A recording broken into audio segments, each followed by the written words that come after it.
Being sponsored by the Supplier Readiness Training Program. Now, to be clear, this is a 5-hour on demand. Everything we're talking about in this whole series is already packed into this training program. So do make sure, if you're the type of person who likes to go back, if you want to understand the lingo, then take full advantage, take a picture, scan the code. This is how you get to it. And if you're a QCWIBer, you get a deep discount automatically. So I know I only have 10 minutes, and I want to give you really the meat and the potatoes of what exactly are we going to pay attention to when it comes to an RFP. The number one thing that I would always say is look at the submission deadline as well as the project timeline. Can you create a proposal by the date that they are asking you to create? Now, the next thing is going to be project timeline. If they're saying, hey, you need to have a whole plan created within 1 week post being awarded the contract, can you fulfill that? Is that something you can do? Because if you can't, you do have to be extremely real with yourself about what it is that you are agreeing to give your customer or your client. We're going to go ahead then and move over to detailed description of required services and products. A lot of the times when we're having issues with creating an actual proposal, it's because we don't really understand what the services and the products are that they are asking us for. Now, a lot of this has different names. It's sometimes considered the performance work statement, scope of work, work breakdown structure, just a work order or task order. So that's the second thing we're going to immediately look at when we're looking at an RFP. And ladies, I know that an RFP can sometimes be 20, 30, 40, 50 pages. Go directly to what is the description, because it does not make sense for you to read 30 pages if you can't fulfill the work anyways. So we have to really look at, is this for me or not? Should I move over? Necessary qualifications and certifications. There are many projects that are going to ask for different things that you might not have. So I always like to say, hey, do you know someone that has that?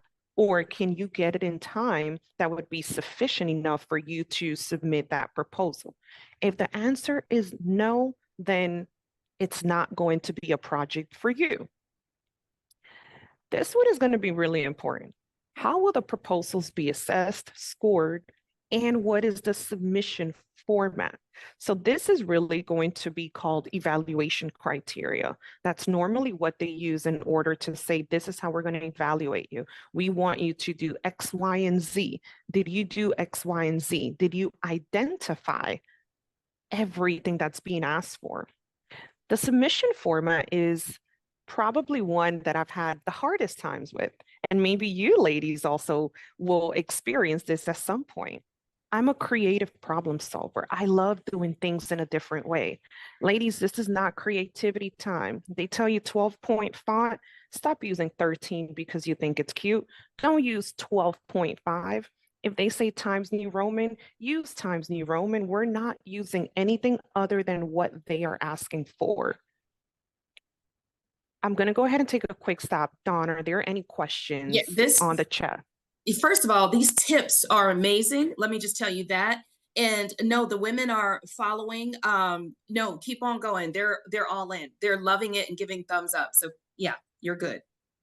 Perfect. And I want to show you this kind of in action. I saw an actual RFP request on SAM, and I'm like, ooh, I love this. I can do this. It's a training certification program for Federal Housing Authority, and it's diversity, equity, inclusion, and accessibility for those that are not too familiar with the acronym. I said, I can do that. My team can do that. But then if we go and pay attention to the time, ladies, what's today's date? Type it in the chat. What's today's date? September 26th. This project was due September 25th. So why would I even continue to read this? It's not going to serve me. It's not going to be really useful at this point. But let's just say it's a different date. Let's go into what the statement of work is. If we go into the statement of work and we start kind of reading it, here, it's asking that each individual course must provide staff continuing education units.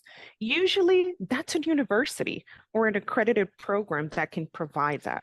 So we know, again, it's not the project for us unless you're a university, unless you go and partner up with a university. So understanding these requirements will save you time, energy, and will make you much more efficient because you'll know what they're looking for. The way that I'm reading this is they are looking for someone that's accredited, some sort of university or large scale program to be able to provide these services. This doesn't read Don Nicole and Alveris are going to go and take this on. It's not written for us.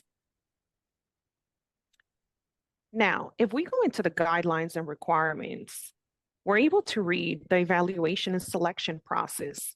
It's telling you how they're going to go ahead and award this. If you're at the federal level, state level, local level, it doesn't matter. Get familiar with the policies. Understand what does that really mean. Here it's telling you FAR Part 12. If you don't know what FAR Part 12 is, I suggest you Google it because that's exactly how they're going to award this project. So any project that we're looking at and they are naming a particular law compliance requirement, make sure you understand that. Now, if we go here, it's telling you they want volume 1, volume 2, and volume 3. In volume 1, you do not need to include any price information. So imagine if you go in volume 1 and add price information. What do you think it's going to happen? They're not reading it. You're done. You're literally completely eliminated. It does not matter if you were the best. And a lot of the reasons why they do this is they want to make sure, can you follow directions? These are government agencies that are held by strict standards, and they need to ensure that anyone they're bringing on is going to respect those compliance standards. Any questions here?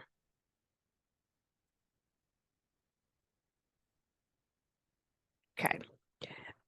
This one is going to be very interesting when it comes to. Alveris, I'm sorry, I Yes. couldn't get off mute. There is a question. My apologies. Yes. One of the It's okay. questions was that, and by the way, while you're speaking, I'm summarizing these tips to just make it succinct. One of the questions was, when you see that the timeline is too tight, it's expired, is there a way of knowing if it will come back around? I think Dr. Michelle Walker Davis asked that on that September 25th example that was expiring. Yeah. That's a great, great question. And the only person I can really see on my screen that's shaking her head, Sammy, because Sammy's like, oh, yes. So one of the things I like to look at, and I would say this is a much more deep and advanced strategy, I love looking at the forecast. The forecast list will tell you what's coming around and the budgets that are around for a lot of these projects. Whenever there is a new requirement, you wouldn't necessarily know what they're planning on doing for next year. However, you are very much so entitled to ask that contracting officer, is this a one-time deal? How long is this project going to run for? And most of the times, you can know how long the projects are going to run for because when you're reading these documents, it'll tell you this is a 1 year with 4 years optional. So there's many different ways that you can read how long that project will be in duration for. And hey, can I come and get sneaky next year and say, I can do this. I have all these requirements and I can probably give you a better price. Sounds good. Thank you. Absolutely. You're welcome. So I know someone posted in the chat earlier and I forgot who it was, but I read something about the feedback when they're not receiving feedback. So once I go through this, whoever wrote that they're not getting feedback, I want you to come off mute and kind of share your experience because I can tell you the way to go about when you're looking at guidelines and requirements and then obtaining feedback. One of the things that we really have to ask ourselves is, are we answering exactly as they specified?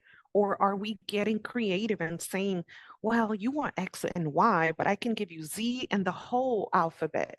That's not the opportunity to share extra ideas. It's too much work for them. These are government agencies that don't have time for half of these things. So again, it's going to take self-accountability, awareness, and understanding. Are we really following the rules? Everyone on my team understands that every time we lose a bid, it's an opportunity to learn. And I will share some of the common feedback points and I will give you exact examples of when some of these happen. I've been told our price is too low, and that's why we did not win. They completed what was called price realism and said, hey, you're not an expert. An expert will charge 100 grand and you're telling us you'll do it for 20. One of the perfect examples is Wake County Board School System. We bid on a 1 day workshop, no, 1 day keynote with 3 breakout sessions.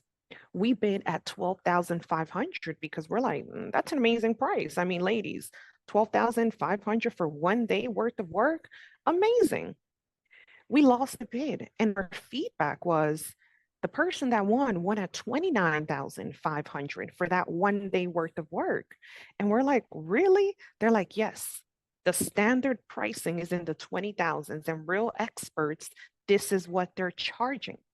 So understand the pricing structure and what they've paid in the past, because what they've paid in the past is going to determine your current pricing. You can say it costs 200, but if they've only paid 100, you have to understand that. Or you can say 200, and if they're paying $1 million, you're cheating yourself.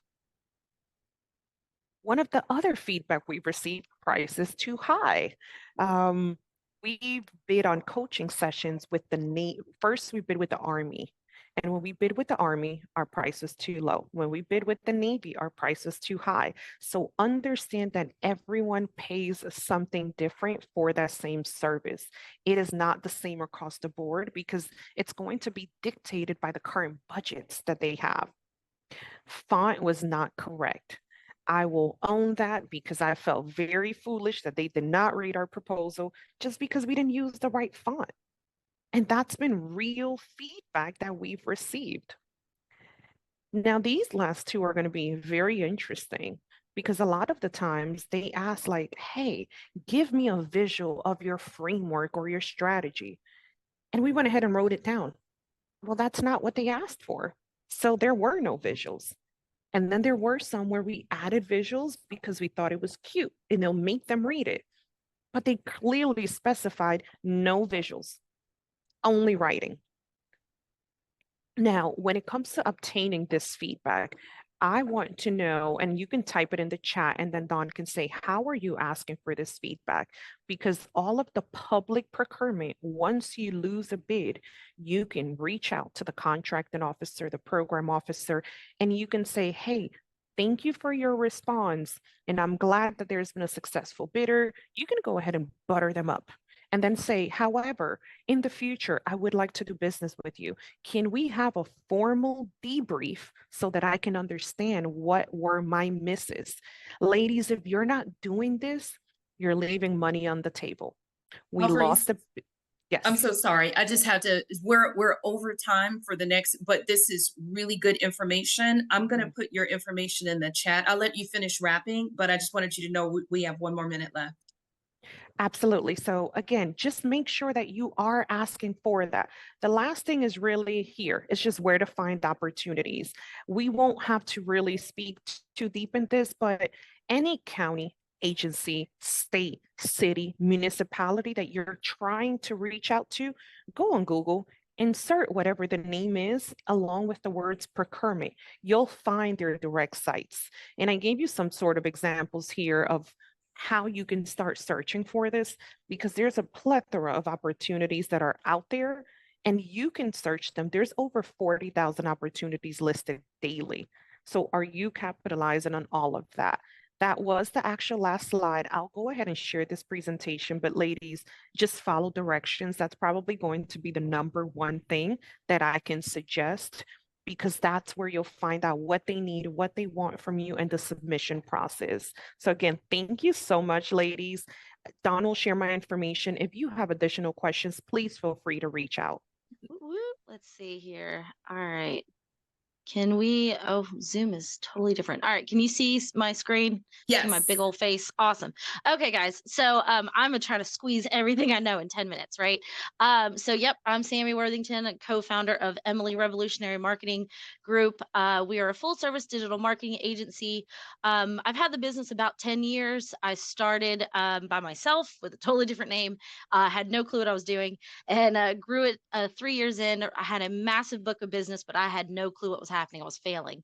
I couldn't keep up with quantity. I couldn't keep up with invoicing, because that is just not my skill level. That is not something I do. I'm a creative. So I ended up getting a business partner.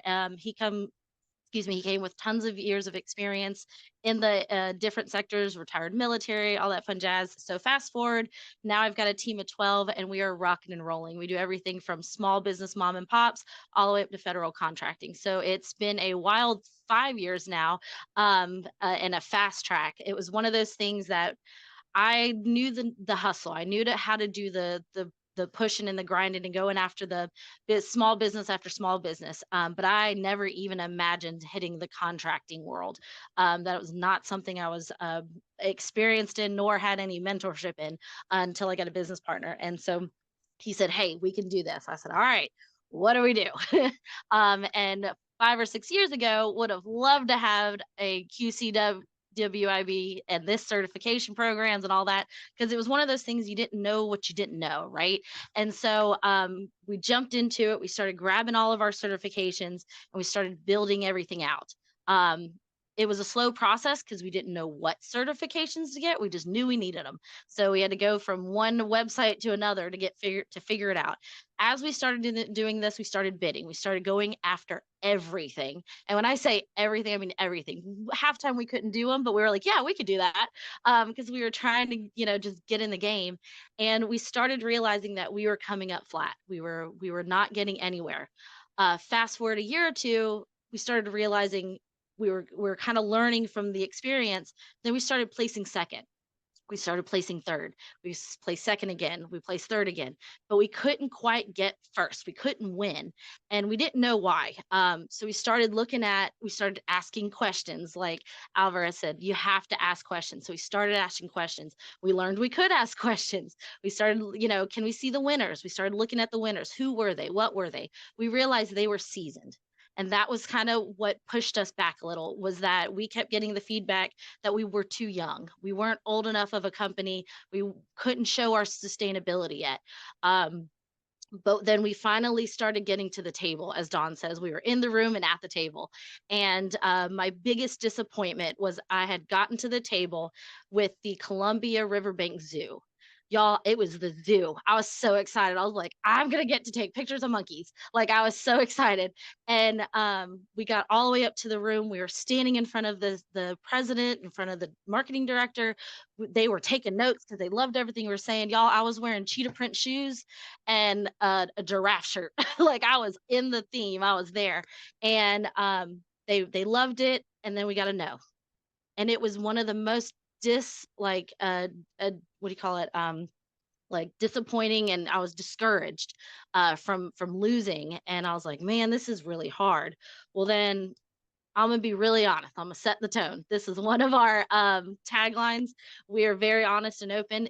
It really hurt. It really hurt, and it was really hard. And I was like, I don't know if we can keep doing this, but I'm gonna tell you where we started. And I never show this slide to anybody else, so this is just for you guys. You see the orange logo? That's our first logo.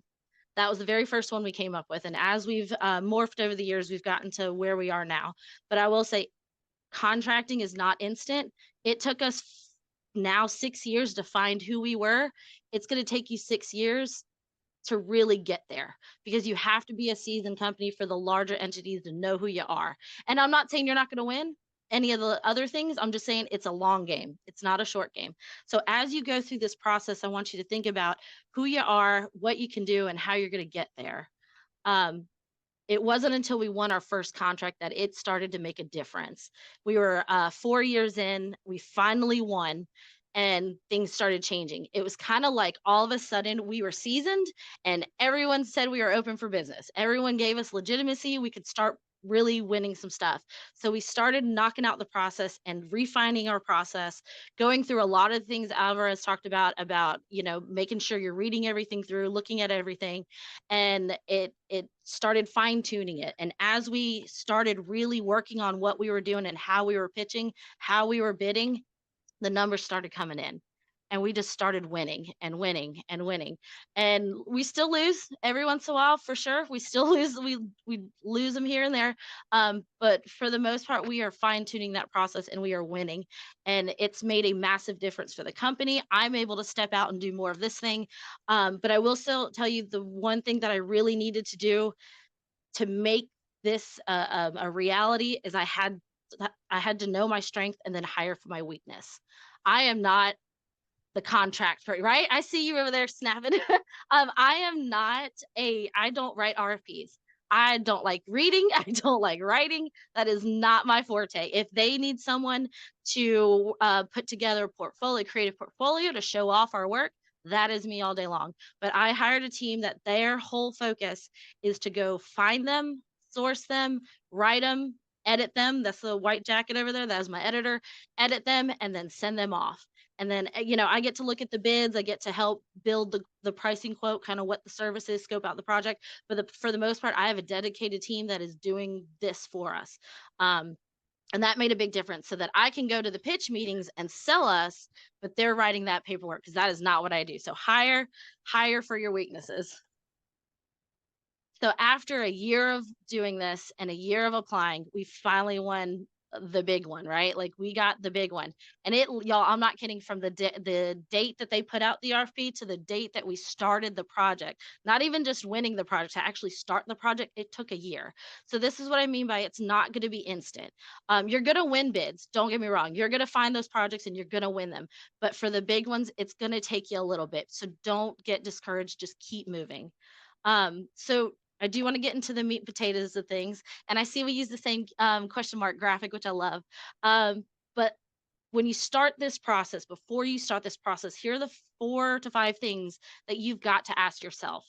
Do you know your brand? Do you know who you are? Because if you can't give your pitch in 3 sentences verbally, how do you expect that you're going to put it on paper and have a room full of strangers understand who you are? So if you don't know who you are, you've got to put that together. You have to be able to say, this is who I am, this is what I do, which then takes me to your capabilities. What are you capable of? I am absolutely capable of making a cinematic blockbuster hit commercial if I really wanted to, but that is not in my capacity right now. It is not in my capabilities. So what do? Like she said, I outsource. I find the subcontractors that can do work for me, who are vetted and work well together, and I put them into our bids. So it's okay to break it up, and you don't have to do everything yourself. Bring in partners. And the other one is capacity too. So think about your capacity. Can you handle this project? If you look at the project, because we were really bad at going, yeah, we could do this. And then we get into that project, we're like, oh my God, we can't do this. This is so much. And so think about capacity. If you're supplying a product, if you don't have the means to be able to really build, they ask for, 10,000 candles. If you can't do 10,000 candles in that time frame without going broke because you got to buy all this new equipment, that is not the project for you yet. That is something you need to work on. And then again, strengths and weaknesses. My strength is in creativity and sales. I can do that side. I am not going to write anything. I am not gonna deal with the invoicing. I'm not gonna deal with the admin side. I'm not gonna write the strategy plan out. That is not my goal. So if that's something that I can't do, I'm either gonna outsource it or I'm gonna find someone to do it for me. Or I'm just going to pass it. If it's not something you can handle, just pass. It's okay to pass up an RFP. If that's not inside of what you do, or it's going to be too much for you to do, or you don't have the time to do it, it's okay to pass it up. It just gives you more time to get prepared for the next one. When it comes to building your foundation, you've got to have a few things. And this is where I wish I had a QCWIB, because certifications means something. You have to have those. And I know Dawn's got tons of stories of how women were right there to bid, but they didn't have their certification. So go ahead and get them. Get everything you possibly can. If you're planning on doing work in North Carolina, get that certification. If you're planning to do it in Georgia, Florida, wherever, It is. Go ahead and get that certification down, and get on those state contracts so that you're able to just easily hop right in. And it's an easy, especially education based, any governmental based. If you're on those state contracts, it's very easy for them to check the box and go, oh, they're good. They can do this. They're easy to work with. They're pre-vetted.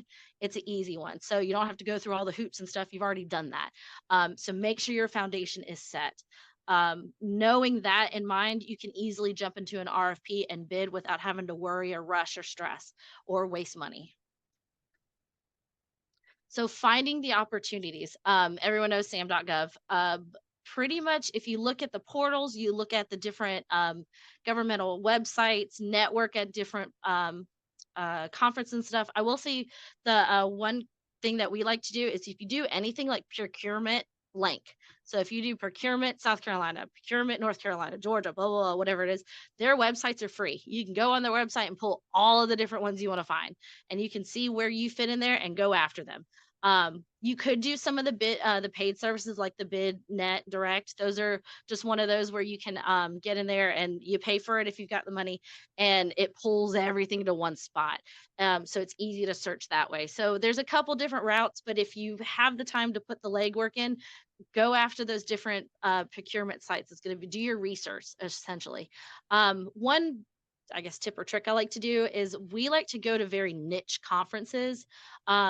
We're, for example, we're a marketing company, but I just went to the solid waste solid waste Georgia something association, which not the first marketing agency there, which was perfect, but I met city officials, I met utility directors, I met all sorts of people that still need what I do in a very specific industry. So if you can fit if you look at your clientele or your demographic list as to who your perfect customer is, if they somehow fit into the waste management, if you can do work for somebody in waste management, then go find them, go find those, go network with them. That's how you get those contracts. Because like, for example, this past one, I met the city manager of Monroe, Georgia. It's a smaller city. They've got a big budget. Said, I have a $30,000 marketing budget that's been sitting there for 2 years. Haven't touched it. And I said, well, let's talk. He wasn't going to put out RFP. He wasn't going to do anything like that. But because I was in his face and I met him, he was like, you know what? Yeah, let's talk. And he's pulling one together. So it's one of the things you just have to put the legwork in and be where these people who make the bids are at. Sammy? Yes. First of all, they're loving it. You're kicking butt, but you have about 2 to 3 minutes left. So just giving you a time check. Perfect. I'm at the end here. I'm speeding through. Okay. So tips, tricks, practical considerations. I'm going to kind of cover the same thing that Alvarez talked about a little bit. It's mailing versus electronic submission. Y'all, these RFPs, they can be 50 pages long. Not too long ago, we just submitted one, and I'm not kidding. We had to have, it was one flash drive with all of the documents on there. The actual RFP that we had to submit was an easy 45 pages on its own, but we had to ship 6 printed copies in it was ridiculous, in a stack. I felt like I killed 2 trees. And you had to put the stack in, then you had to have a binder with the same document in dividers. So like she said, read all the way through, because some require an easy, submit a PDF. Others require 3.5 trees shipped to them with, flash drives and all sorts of stuff. So be careful what's going on. And if you think about it, is it worth it? So that stack of paper, that time that we put into it, whether it was the people that I'm paying on our team to do it, the flash drives we had to buy, the mailing, the shipping that we had to pay, it was every bit of $200 just to ship this RFP. So is it worth it? Is it something that I have a chance at winning? If you think you have a chance at winning, go for it. If you don't think you can, don't waste your time and go do something else. Go find a different one. Like I said, not everyone is for you.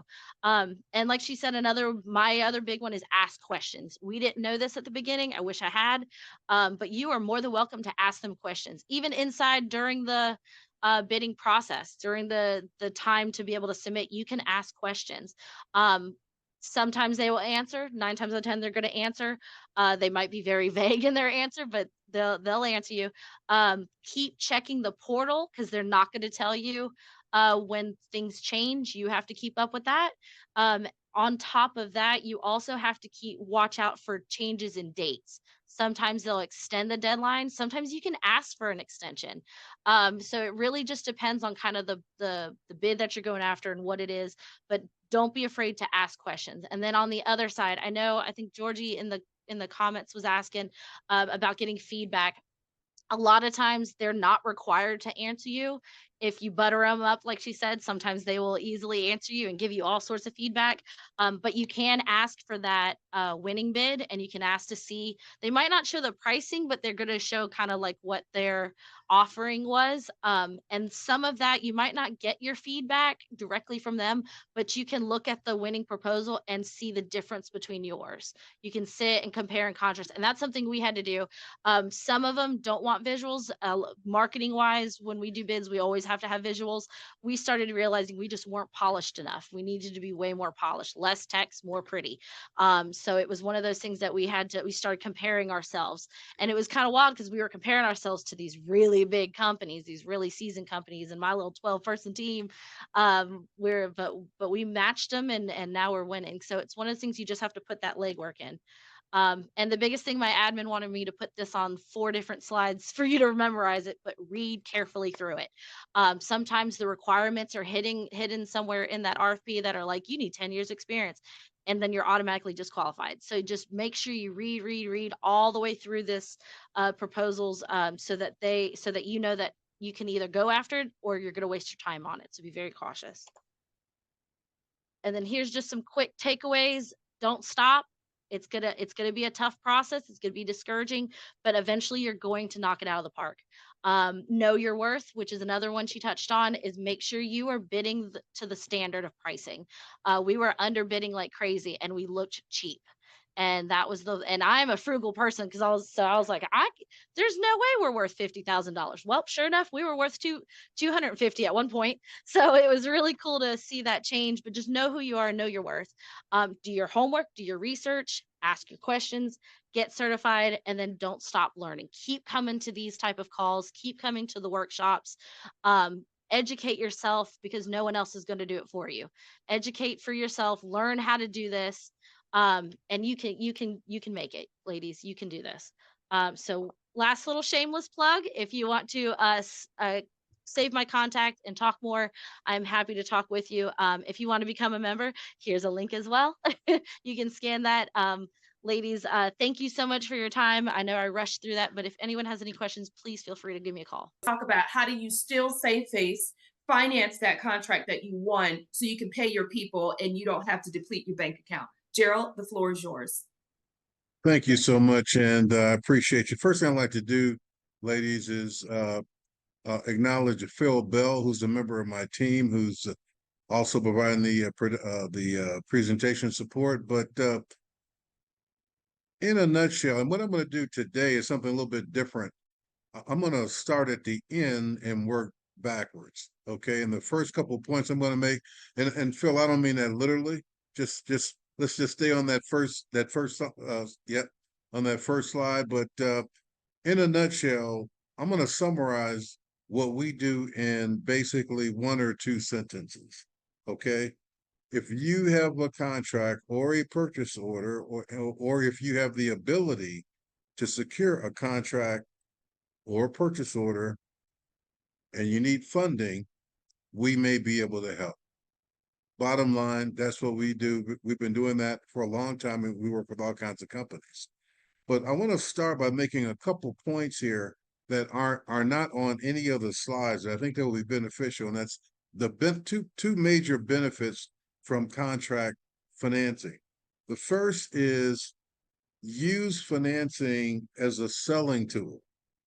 Use financing as a selling tool. What does that mean? That means that imagine what you're able to do once you are approved and set up for contract financing. You essentially have a blank check, an open checkbook. What that means is that you are now in position to go after contracts that initially you wouldn't be able to go after. Maybe they're more than what you can fund internally. With contract financing, there's no limit. The bigger the contract, the more financing can be secured. You truly are, as Sammy said, not only do you have a seat at the table, but you got a seat at the table with a checkbook behind you. Okay, because here's the deal: there's two questions when you're talking to a potential customer. There's two questions that they're going to have that they may ask you verbally, but they may not. First question they're going to have is, can she do the work? Can they do the work? And of course, you know, your qualifications, your presentations, will answer that. The second question they're going to have is, if I give them a contract, can they fund the work? Are they going to have? Do they have enough funding to support the contract, and especially a large contract? Using financing, contract financing as a selling tool will answer that question right up front. And in fact, that's the best way to deal with any potential objection, is to answer it before it gets asked. With regard to contract financing, there's things like financial commitment letters and other kinds of things. The second thing is, with contract financing, you are now in a position, ladies, to go after and secure some of the largest and best suppliers and subcontractors in America. Because at the end of the day, they've only got really one question: do you have the capacity to pay them? And with contract financing, it gives you that capability. And listen, here's something really important. This is something that Alvarez touched on. You want to look at how to fast track that timeline from novice to master. One of the ways you fast track that timeline is by using a mentor, a guide, an advisor, a consultant. I tell you, if it's something you got to pay money for, it's the best money that you can spend, because it's an investment in your business, and it's going to take you from point A to point 10. Okay, overnight. It makes a lot of sense. It's the best investment you can make, which is in you. Now, Phil. Okay, so let's fast forward, Phil, up to the difference between bank financing and contract financing. All right, so okay, all right, we're good. Bank financing versus contract. Contract financing is a financing you need to perform on a contract, whether it's money up front to get started, money to cover payrolls, subcontractors, suppliers, or on the back end while you're waiting to get paid. As Don said, it could take 60 days, it could take 90 days before you get paid. You got to be able to sustain yourself. Contract financing is designed to do that. So how do you get it though? How do you get qualified? What's the difference? Well, banks, 4 points. Banks, first of all, they look at you. They look at your credit score. They look at your financials. They look at how strong you are. Versus contract financing, the lender's looking at the strength of your customer. If it's a federal government, it's a Fortune 500 company, slam dunk, no issues. Okay. With regard to credit score specifically, we work with lots of clients who have poor credit, and in 95%, 99% of the cases, there's not an issue. We can get past that. Point number two: banks are looking at your historical financial performance. Okay, so they're going to ask you for 2 years of financials and tax returns. And what they're looking for is, they're looking backwards to see if they give you a loan today to finance a contract that you're going to be working on tomorrow. They want to make sure that you've got the money in your pocket to be able to perform on that, to be able to pay them back, whether you get paid on that contract or not. Versus contract financing, which is looking forward, looking at your future cash flow. The contract itself is the vehicle that's used to pay back any advance that you've got. Third, fixed monthly payment. Again, bank makes you a loan. They're going to be looking for that payment every month, whether you've been paid or not. They don't care. If you want to stay current and compliant, you got to find a way to make those payments. Versus contract financing, it's called, we use the term self-liquidating. What that means in a nutshell is that the payments you receive ultimately from your customer, whether it's 30 days, 60 days, 90 days, will go back to paying the advances you got from your contract financing lender. So there's no daily payments, no weekly payments, no monthly payments. And what that means, ladies, it gives you a chance, the opportunity to expand.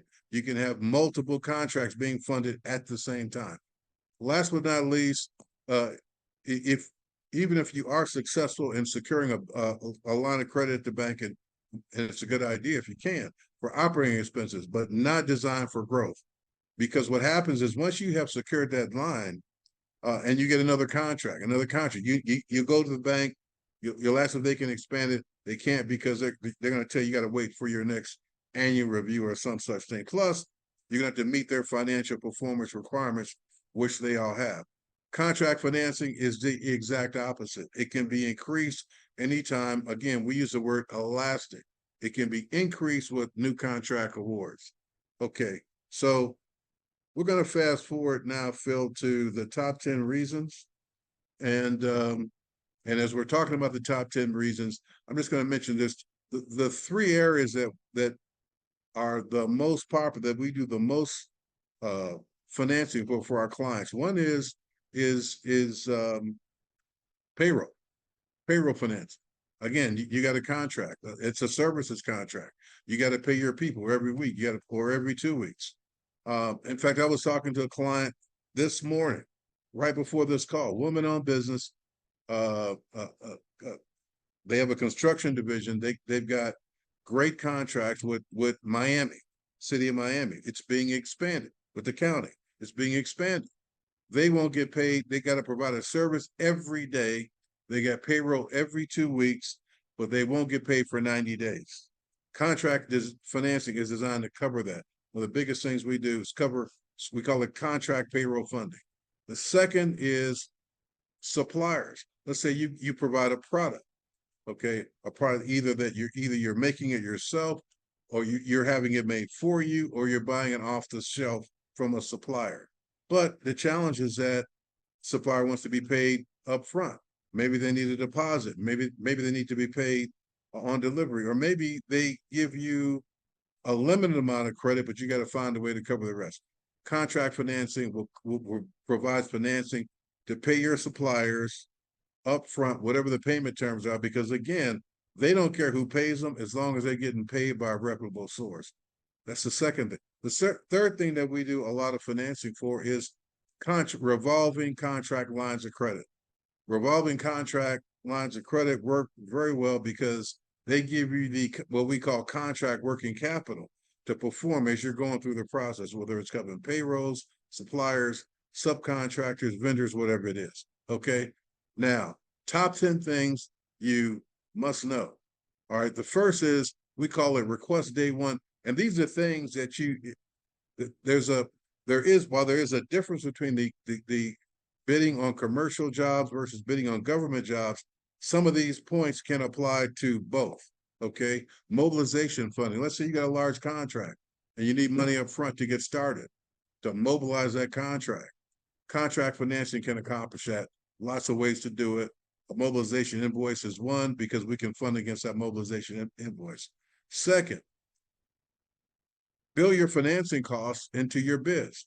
Well, what are the financing costs? It's going to vary based on the type of product it is, but rule of thumb, you're looking at anywhere from 1 to 2 cents, 3 to 5 cents on the dollar as a rule of thumb to use for estimating your financing costs. Okay, we can get into the weeds in another session, but whatever it is, because here's the way to think about money. Okay, with contract financing, you are essentially renting money on a daily basis. So if the money's outstanding for a week, 2 weeks, 2 months, whatever it is, it's only outstanding until your customer pays that invoice. That's Gerald, the period. Yes, ma'am. Not to interrupt. We have 1 minute left so that we can attempt to take any questions before we drop. Okay. All right. No worries. Okay. Number 4, gross margins. Know what they are for your industry so you can maximize or not leave any money on the table. You won't run into the problem that Sammy mentioned about being too high or too low on pricing. Let's skip to the next one, Phil. Next page. Oh, here we go. Find out how you get paid, what the process is. Very important. Bill as often as you can and request to be paid as quickly as you can, and set aside a negotiated contracts as much as you can work for you once you're certified. More on that later, but at the end of the day, have a plan, establish a game plan. Be more than glad to talk to any of you guys about that as you need it. Okay, that's it. Excellent. Gerald, this is such good information. Let me just tell you, I know the ladies have questions for all of you. So Gerald, since you just went last, there's at least one or two questions for you, and then we're going to open it up for someone to ask Sammy a question, and then Alvarez, while we have our experts here. Gerald, question for you. Do you have a chart that provides this information so that we can use it as a guide to estimate the financing costs? So yesterday you taught us that we can finance the cost of using this service, if you will, into our bids, right? Do you have a chart that helps us to know what those thresholds are? Or will you send it to me and I send it in a thank you email? You know, two things on that. One, we can create something, but second, we'd be more than glad to have another session. Yeah. Just on on any of the things that I touched on, no problem. Excellent. Yeah, we're gonna need it. This is good. Excellent. One more person had a question for Gerald, so I can take one more question for Gerald before we go to Sammy and Alvarez. Any more questions for Gerald, ladies? Going once, going twice. I had a few, but now I'm winging it. So we'll come back. All right, questions for Sammy. Sammy opened up so many things that we should be talking about. Questions for Sammy, ladies? Any questions for Sammy? Alvarez, you had your hand up previous to Gerald speaking. Did you have a comment or question? It was more of a comment because I like how Sammy mentioned attending different conferences. So ladies, one of the ways that I've started building relationships, I don't attend small business conferences anymore. I attend conferences for procurement professionals. There, they have the time to talk to you and they're not bombarded with 100,000 businesses trying to talk to them. However, if I were you, I would only attend this if I'm serious and I'm ready to do the work, because these conferences can be a little bit north of $1,000. So are you reading the guest list? Do you know who's going? Do you know who you want to do business with? So when you're there, you're not just taking pictures, you're actually speaking to the individuals that you need to talk to. So this is, I call it big leagues, ladies. You need to understand what it is that you're going to go and try to achieve at these conferences. Awesome. Thank you so much. And listen, we, not to, I don't know if Chef Maria's on here, but we made a declaration that we weren't going to, well, we weren't going to too many more supplier diversity conferences. And I know that sounds bad because everybody in there wants the same thing. They're talking about certifications and we're after the industry money, which is why Sammy, so love the strategy. Dr. LaKoya has her hand up, and then we're going to ask if Sammy has any more questions for Sammy as well. Dr. LaKoya? Thank you so much for this information. And I love that tip that you just gave, Alvarez, because I'm going to a business conference tomorrow. I also had an interview yesterday and I realized I am not employable anymore. So I really want to know where I've connected with you, Alvarez, but where do I find individuals who are looking for subcontractors so I can have this experience that I need? Because this has been invaluable information and nobody else is teaching this anywhere. Well, Queen City Women in Business, first of all, is exactly that, Dr. LaKoya. We are a supplier sourcing. So that most of that 2.5 million I told you about is tier 2, is where tier 1s are using tier 2s and tier 1s are. So that's the first thing I'm going to have to say that before Alvarez answers. Okay, Alvarez, did you? Yeah, no, Dawn. So again, and I think I added it in the chat. One of the best ways that you do fast track what you're doing is by being here. You're getting invaluable information. I know Sammy's also going to love this, but when you're looking at the federal side, USA spending, go and look at who has your money and just reach out to them. Hey, I saw you were awarded this $10 million contract. I do this and this. Do you need extra help? And these are some of the things, Dawn, that I'm sure Dawn is going to create more of these in the future. And we can go through deep strategies on how you can reach out to these individuals. But there's a lot of different ways. But also, whenever they're having an event and it's free, get in their faces. But get in their faces intentionally.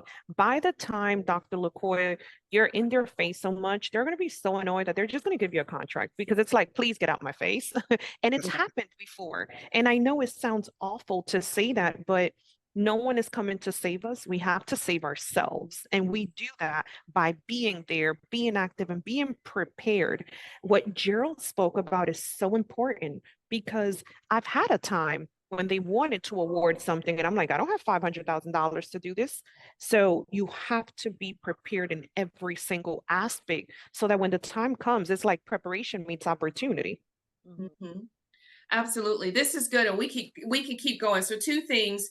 Our YouTube channel, if someone can drop that in the chat, we already did a series in March, Dr. LaKoya, where we had the federal SBA, we put USA spending. Like, we teach this not sometimes, all the time. Like, these topics are 24/7 every month, every week, and these ladies can attest to it. So leaning in, being a part of it. Also tomorrow we have procurement officers, contracting officers directly from the SBA who are not talking about the front end. They're talking about how to contact them. They're talking about knowing what region buys your products, because we learned in March that certain regions buy certain things. It's not a one size fits all. They're coming tomorrow. We have Maurice, an actual procurement officer from SBA, who's going to be talking about the contracts that he reviews and what he looks for. We have Dr. Michelle Walker Davis, who has won multi-million contracts with SBA, federal government. So be in the house tomorrow if you can, or catch the playback. We will be putting this on our YouTube channel as well. All right. Ladies, was this good or was it good? Yes. Can we just clap it up? This was, listen, Alvarez dropped nuggets, Sammy dropped nuggets. Gerald is always dropping nuggets, so much that we're partnering for Global Entrepreneur Week to bring this full speed to you all. So thank you, ladies. I wish we could do more. Join QCWIB if you haven't. Become a part of the culture and let's win together. All right, ladies. All right. Take care. Have a wonderful day. Be blessed. Bye. Take care.